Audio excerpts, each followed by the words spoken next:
BJP की प्रवक्ता अल्पना चौहान के पास चलते हैं।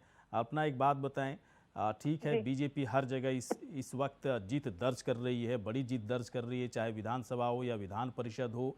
जोश आप लोग का हाई है, इसमें कोई डाउट नहीं है। लेकिन कहीं ऐसा ना हो कि जोश इतना हाई हो जाए कि सामान्य से सामान्य चीज़ों पर जो बड़ा वर्कआउट करने की उम्मीद होती है सरकार की तरफ से, उन सब चीज़ों से फोकस आप लोग का ख़त्म हो जाए। आप लोगों को वादे याद हैं, जो वादे आप लोग किए हैं, जो संकल्प पत्र या फिर तमाम मैनिफेस्टो में किए गए वो याद हैं।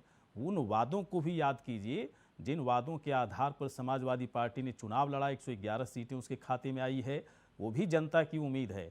इन सब चीज़ों से आप लोग परे तो नहीं हो रहे हो, सिर्फ जीत का जश्न खुशी मना मना करके, है ना। कितने दिन बीत गए, इससे बाहर कब निकल पाएगी बीजेपी? गौरी शंकर जी, भारतीय जनता पार्टी का जो कार्यकर्ता है वो निरंतर जनता के प्रति समर्पित भाव से अपने कार्य को करता रहता है। अक्सर मीडिया एजेंसियां हम लोगों को कहती हैं कि हम हमेशा चुनावी मोड में रहते हैं। आप इस बात का उदाहरण देख लीजिए कि हम लोग किसी प्रकार का ना तो घमंड करते हैं, ना किसी पशुपेश में जीते हैं, ना हम लोग किसी परिवारवाद से प्रेरित पार्टी हैं। हम लोग तो गरीब तबके से उठा हुआ कार्यकर्ता, उसको कहीं भी स्थान मिल जाता है, वो पार्टी के शीर्ष पद पर पहुंच जाता है, अपनी मेहनत से पहुंचता है।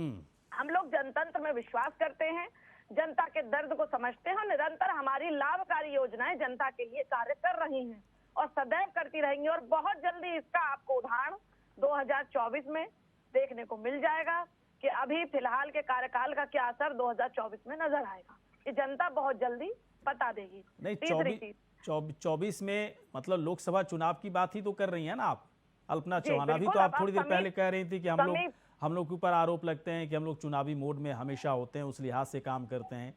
तो फिर क्या मजबूरी है, क्या मजबूरी है कि 100 दिन का टारगेट तो मुझे अच्छा लगा, लेकिन क्या मजबूरी है कि 2 साल का नाम आप लोग जरूर लेते हैं कि लोकसभा 2024 में दिख जाएगा कि जनता किसे चाहती है। मतलब है तो आप लोग चुनावी मोड में ही, उसी हिसाब से काम हो रहा है?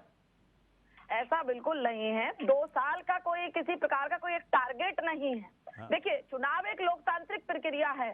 जनता कितनी खुश हुई, कितनी दुखी हुई, क्या असर उनका हमारे कार्यों से, किसी भी पार्टी के कार्य से पड़ा, वो चुनाव के नतीजों के आधार पर ही तय होता है। तो इसलिए चुनाव का उदाहरण 2024 का उदाहरण दिया जा रहा है या मैं दे रही हूँ, ठीक है। अच्छा, 100 दिन का जो टारगेट था आप लोगों का, देखिए डिबेट थोड़ा ओपन हो चुका है, किन्हीं को अगर लगे कोई सवाल कुछ गलत बोल रहा है तो बोल सकते हैं बीच में।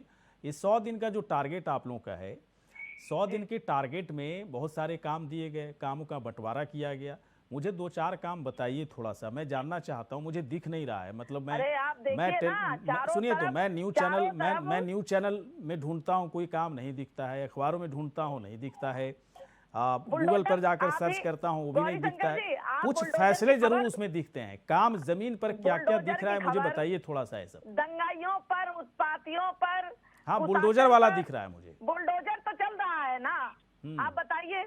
बुलडोजर आपको सबसे ज्यादा इंडिया वॉइस दिखाता है, सबसे ज्यादा समाज की बात इंडिया वॉइस करता है, जनता के मुद्दों की बात इंडिया वॉइस करता है। नहीं, वो अलग बात है, लेकिन क्या सिर्फ बुलडोजर चला करके सरकार की छवि को बेहतर किया जा सकता है?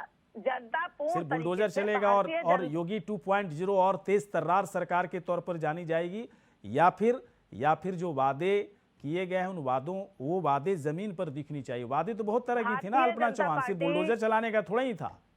गौरी शंकर जी, भारतीय जनता पार्टी सिर्फ और सिर्फ विकास के मुद्दे पर काम करती आई है। 2014 में हम विकास के मुद्दे पर आए, 2019 में हम विकास। चलिए ठीक है, मैं भी ज्यादा सवाल इस पर नहीं पूछना चाहूंगा। मुझे लगता है ये ज्यादती भी हो जाएगी कि मैं ज्यादा सवाल इस पर करूं। अभी तो सरकार बने कुछ दिन हुए हैं, थोड़ा सा इंतजार करते हैं। और सुनिए अल्पना चौहान जी, 100 दिन का तो मैं ऐसे ही इंतजार कर रहा हूँ ना, एक लिस्ट मैंने भी बना रखे हैं 100 दिन की कि क्या क्या वादा आप लोग किए हैं और 100 दिन में सारी चीजें पूरी होती है या नहीं होती। 2-4 चीजें तो मैं देख रहा हूँ कि हो रहा है।